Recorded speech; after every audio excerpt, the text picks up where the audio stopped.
ದಿನನಿತ್ಯದ ಸುದ್ದಿ ಅಪ್ಡೇಟ್ಗಾಗಿ ಈ ಕೂಡಲೇ ನಮ್ಮ ಪಂಚಗಿರಿ ನ್ಯೂಸ್ ಚಾನೆಲ್ ಅನ್ನು ಸಬ್ಸ್ಕ್ರೈಬ್ ಆಗಿ ನಮ್ಮನ್ನು ಪ್ರೋತ್ಸಾಹಿಸಿ.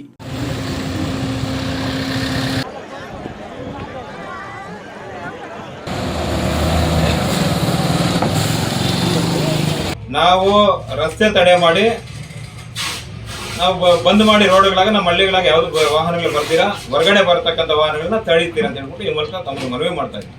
ಚಿಕ್ಕಬಳ್ಳಾಪುರ ನಗರದಿಂದ ಈಶಾ ಫೌಂಡೇಶನ್ಗೆ ಹೋಗಲು 4-5 ರಸ್ತೆಗಳನ್ನು ಬಳಸಿಕೊಳ್ಳುತ್ತಿದ್ದಾರೆ.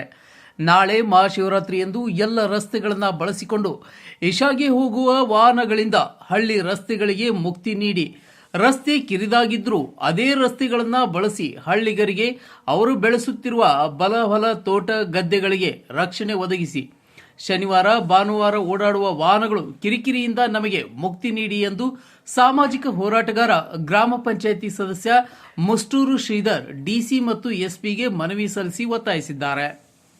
ನಗರದ ಎಪಿಎಂಸಿ ಯಾರ್ಡ್ನ ತಮ್ಮ ಕಚೇರಿಯಲ್ಲಿ ಸುದ್ದಿಗಾರರೊಂದಿಗೆ ಮಾತನಾಡಿದ ಅವರು, ಈಶಾಗೆ ಓಡಾಡುವ ಜನ ಮತ್ತು ವಾಹನಗಳ ಸಂಚಾರದಿಂದ ಹಳ್ಳಿ ರಸ್ತೆಗಳು ಧೂಳು ಹಿಡಿದು ಹೋಗಿವೆ, ರೈತರ ಹೊಲ ತೋಟಗಳು ಹಾಳಾಗಿ ಹೋಗಿವೆ. ಅಲ್ಲಿಗೆ ಹೋಗುವ ಪ್ರವಾಸಿಗರಿಗೆ ಮುಖ್ಯ ರಸ್ತೆ ಅಥವಾ ಯಾವ ರಸ್ತೆಗಳಲ್ಲಿ ಸಂಚರಿಸಬೇಕು ಅನ್ನೋದನ್ನು ಜಿಲ್ಲಾಡಳಿತ ಹಾಗೂ ಜಿಲ್ಲಾ ರಕ್ಷಣಾಧಿಕಾರಿಗಳು ಸೂಚಿಸಬೇಕು. ಸಾವಿರ ಸಂಖ್ಯೆಯಲ್ಲಿ ಜನ ಬರುತ್ತಾರೆ. ಮುಷ್ಟೂರು ರಸ್ತೆಯಲ್ಲಂತೂ ಹಳ್ಳಿ ಜನ ಓಡಾಡಕ್ಕೆ ಪರದಾಡಬೇಕಾಗುತ್ತದೆ. ರಸ್ತೆಯಿಂದ ಎದ್ದೇಳುವ ಧೂಳಿನಿಂದ ಒಂದು ಕಡೆ ಚಿಕ್ಕ ಮಕ್ಕಳಿಗೆ, ವೃದ್ಧರಿಗೆ ಆರೋಗ್ಯ ಸಮಸ್ಯೆ ದಾರಿ ಮಾಡಿಕೊಟ್ಟಿದೆ. ಹಾಗೆ ಆ ಧೂಳಿನಿಂದ ರೈತರ ಬೆಳೆಗಳಿಗೂ ನಷ್ಟ ಉಂಟಾಗುವ ಪರಿಸ್ಥಿತಿ ನಿರ್ಮಾಣವಾಗಿದೆ. ಈ ವಾಹನಗಳಿಂದ ಸುತ್ತಮುತ್ತಲಿನ ಗ್ರಾಮಗಳ ಜನರಿಗೆ ನಿತ್ಯ ಕಿರಿಕಿರಿ ಅನುಭವಿಸುವಂತಾಗಿದೆ. ಇನ್ನು ಶಿವರಾತ್ರಿ ಪ್ರಯುಕ್ತ ವಾಹನ ಸಂಚಾರ ಹೆಚ್ಚಾಗಲಿದ್ದು, ಎಲ್ಲ ಸಮಸ್ಯೆಗಳ ಬಗ್ಗೆನೇ ನಿನ್ನೆ ಸುತ್ತಮುತ್ತಲಿನ 15 ಹಳ್ಳಿಗಳ ಮುಖಂಡರು ಜಿಲ್ಲಾಧಿಕಾರಿಗಳಿಗೆ, ಜಿಲ್ಲಾ ವರಿಷ್ಠಾಧಿಕಾರಿಗಳಿಗೆ ಮನವಿ ಸಲ್ಲಿಸಲಾಗಿದೆ ಎಂದು ಮುಷ್ಟೂರು ಶ್ರೀಧರ್ ಆಗ್ರಹಿಸಿದ್ದಾರೆ. ನಾಳೆ ಶಿವರಾತ್ರಿ ಹಬ್ಬದ ಪ್ರಯುಕ್ತ ಈಶಾ ಫೌಂಡೇಶನ್ಗೆ ಎಲ್ಲೆಲ್ಲ ವೆಹಿಕಲ್ಸ್ ಬಂದು ನಮ್ಮ ಹಳ್ಳಿಗಳಾಗ ನಮ್ಮ ರೈತರ ಜೀವನ ತುಂಬಾ ಅವ್ಯವಸ್ಥೆ ಆಗ್ತಾ ಇದೆ. ಶನಿವಾರ ಭಾನುವಾರ ಬಂದ್ರೆ ವೀಕೆಂಡ್ ಸುಮಾರು ಒಂದು ಲಕ್ಷಾಂತರ ವೆಹಿಕಲ್ ಹಳ್ಳಿಗಳಾಗ ಕಿರಿದಾದ ರಸ್ತೆಗಳಾಗ ಸಾಗೋದ್ರಿಂದ ನಮ್ಮ ದ್ರಾಕ್ಷಿ ತೋಟಗಳಾಗ್ಬೋದು, ಹೂವಿನ ತೋಟಗಳಾಗ್ಬೋದು, ಬೇರೆ ಇನ್ನಿತರ ಬೆಳೆಗಳಾಗ್ಬೋದು ತುಂಬಾ ಹಾಳಾಗ್ತಾ ಇದ್ದಾವೆ. ಈ ಒಂದು ಧೂಳಿಂದ ಸಣ್ಣ ಪುಟ್ಟ ಮಕ್ಕಳಿಗೆ, ದೊಡ್ಡವರಿಗೆ ಆರೋಗ್ಯಗಳು ತುಂಬಾ ಹದಗೆಡ್ತಾ ಇದ್ದಾವೆ. ಆಂಬುಲೆನ್ಸ್ಗಳು ಓಡಾಡೋದಕ್ಕೆ ಜರೂರಾಗಿ ಹೋಗೋದಕ್ಕಾಗ್ತಾ ಇಲ್ಲ. ಆ ಒಂದು ಕಾರಣಕ್ಕೆ ನಮ್ಮ ಹಳ್ಳಿಗಳಾಗ ಜೀವನ ಮಾಡೋದೇ ತುಂಬಾ ಕಷ್ಟ ಆಗಿದೆ. ನಾವು ಮೊನ್ನೆ ಸುತ್ತಮುತ್ತ ಹಳ್ಳಿಗಳವರು ಒಂದು 15-20 ಹಳ್ಳಿಗಳವರು ಸೇರ್ಕೊಂಡು ನಾವು ಮಾನ್ಯ ಜಿಲ್ಲಾಧಿಕಾರಿಗಳಿಗೆ, ಸೂಪರಿಂಟೆಂಡೆಂಟ್ ಆಫ್ ಪೊಲೀಸ್ SP ಅವ್ರಿಗೆ, ಸಂಬಂಧಪಟ್ಟ ಇಲಾಖೆಯವ್ರಿಗೆಲ್ಲ ಒಂದು ಮೆಮೊರಂಡಮ್ ಕೊಟ್ಟಿದ್ದೀವಿ. ಈ ಬಗ್ಗೆ ತಾವು ದಯವಿಟ್ಟು ಸೂಕ್ತವಾದ ಕ್ರಮ ಜರುಗಿಸಬೇಕು. ನಮ್ಮ ಹಳ್ಳಿಗಳಾಗ ಏನು ರೈತರಿಗೆ ಆಗೋ ತೊಂದರೆಗಳು, ಕುಡಿತದಿಂದ ಆಕ್ಸಿಡೆಂಟ್ಗಳಾಗೋದೇ ಆಗಲಿ, ಇನ್ನೊಂದಾಗಲಿ ಮತ್ತೊಂದಾಗಲಿ ತುಂಬಾ ಅನಾಹುತಗಳು ಮಾಡ್ತಾ ಇದ್ದಾರೆ. ಬಂದು ಈ ಈಶಾ ಫೌಂಡೇಶನ್ಗೆ ಅಂತ ಹೇಳ್ಕೊಂಡು ದಯವಿಟ್ಟು ಇದನ್ನ ತಾವು SP ಅವರು, ಸೂಪರಿಂಟೆಂಡೆಂಟ್ ಆಫ್ ಪೊಲೀಸು ಗಮನ ಹರಿಸಿ ಸೂಕ್ತವಾದ ಒಂದು ಬಂದೋಬಸ್ತ್ ಮಾಡಬೇಕು.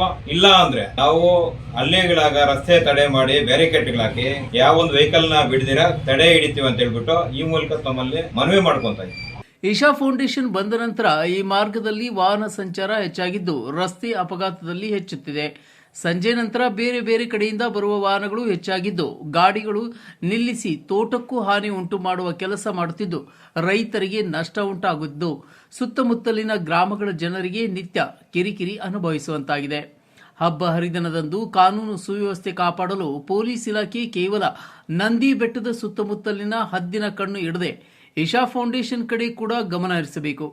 ನಮ್ಮ ಗ್ರಾಮಕ್ಕೆ ಭೇಟಿ ನೀಡಿ ನಮ್ಮ ಕಷ್ಟಗಳನ್ನು ಕಂಡಾರೆ ನೋಡಿ ಎಂದು ಅವರು ಕೂಡಲೇ ಸಂಬಂಧಪಟ್ಟ ಅಧಿಕಾರಿಗಳು ಸಮಸ್ಯೆಗಳನ್ನು ಬಗೆಹರಿಸಲು ಮುಂದಾಗಬೇಕು. ಇಲ್ಲವಾದಲ್ಲಿ ರಸ್ತೆ ತಡೆ ನಡೆಸಿ ಪ್ರತಿಭಟನೆ ಮಾಡಲಾಗುವುದು ಎಂದು ಹೇಳಿದರು.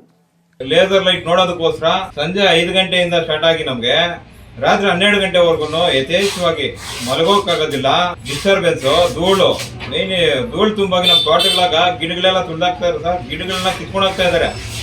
ನರ್ಸರಿಗಳಿಂದ ತಂದು ಹೂಣಿರೋ ಗಿಡಗಳನ್ನ ಕ್ಲೀನಾಗಿ ಕಿತ್ಕೊಂಡು ಹೋಗ್ತಾ ಇದ್ದಾರೆ, ತುಳಿತಾ ಇದ್ದಾರೆ. ಬಂದು ಹೂಗಳ ಗಿಡಗಳನ್ನೆಲ್ಲ ತುಳಿದಾಗ್ತಾ ಇದ್ದಾರೆ ನೆಲಕ್ಕೆ. ಇದ್ರ ಬಗ್ಗೆ ಯಾರಿಗೂ ಅರಿವಿಲ್ಲ. ಸೂಪರಿಂಟೆಂಡೆಂಟ್ ಆಫ್ ಪೊಲೀಸ್ ಅವ್ರು ಏನ್ ಮಾಡ್ತಾ ಇದ್ದಾರೋ ಏನೋ ಗೊತ್ತಿಲ್ಲ. ನಂದಿ ವಿಲ್ಸ್ಗೆ ಹೋಗ್ಬಿಟ್ಟು ನಿರ್ಬಂಧ ಇರ್ತಾರೆ. ಗೌರ್ಮೆಂಟ್ಗೆ ಆದಾಯ ಬರೋದನ್ನ ಕಡಿವಾಣ ಮಾಡ್ತಾರೆ. ಇಲ್ಲಿ ಓಪನ್ ಆಗಿ ಬಿಟ್ಕೊಂಡಿರ್ತಾರೆ. ಇದು ಅದು ಯಾಕೆ ಈ ತರ ಮಾಡ್ತಾ ಇದ್ರು, ಇದಕ್ಕೆ ಏನ್ ಪರ್ಮಿಷನ್ ಕೊಟ್ಟಿದ್ದಾರೆ, ಯಾಕೆ ಕೊಟ್ಟಿದ್ದಾರೆ ಗೊತ್ತಿಲ್ಲ ನಮ್ಗೆ. SP ಅವ್ರಿಗೆ ನಾನು ಫೋನ್ ಮಾಡಿ ಕೇಳಿದೆ, ಏನ್ ಸರ್ ಈ ತರ ನಂದಿ ವಿಲ್ಸ್ಗೆ ನಿರ್ಬಂಧ ಏರಿದ್ದೀರಾ, ಇದಕ್ಕೆ ಯಾಕೆ ನೀವು ಈ ತರ ಬಿಟ್ಕೊಂಡಿದ್ದೀರಾ, ನೀವೇ ಯಾರಿಗೆ ಫಸ್ಟ್ಗೆ ಅಲ್ಲಿ ಮೋಜು ಮಸ್ತಿ ಮಾಡ್ತಾರೆ, ಇಲ್ಲೇನಕ್ಕೆ ಬರ್ತಾ ಇದ್ದಾರೆ, ಆ ಜನ ಇಲ್ಲಿ ಬಂದು ಮೋಜು ಮಸ್ತಿ ಮಾಡ್ತಾ ಇದ್ದಾರೆ. ದಯವಿಟ್ಟು ಇದನ್ನ ನೀವು ಇದನ್ನು ನಿರ್ಬಂಧ ಇರ್ಬೇಕಂತ ಹೇಳ್ಬಿಟ್ಟು ನಾನು ಮನವಿ ಮಾಡ್ಕೊಂಡೆ. ನಾವು ಆಯ್ತು ಅದನ್ನ ನೋಡ್ತೀವಿ ಮಾಡ್ತೀವಿ ಅಂತೇಳಿ SP ಅವ್ರು ಹೇಳಿದ್ರು.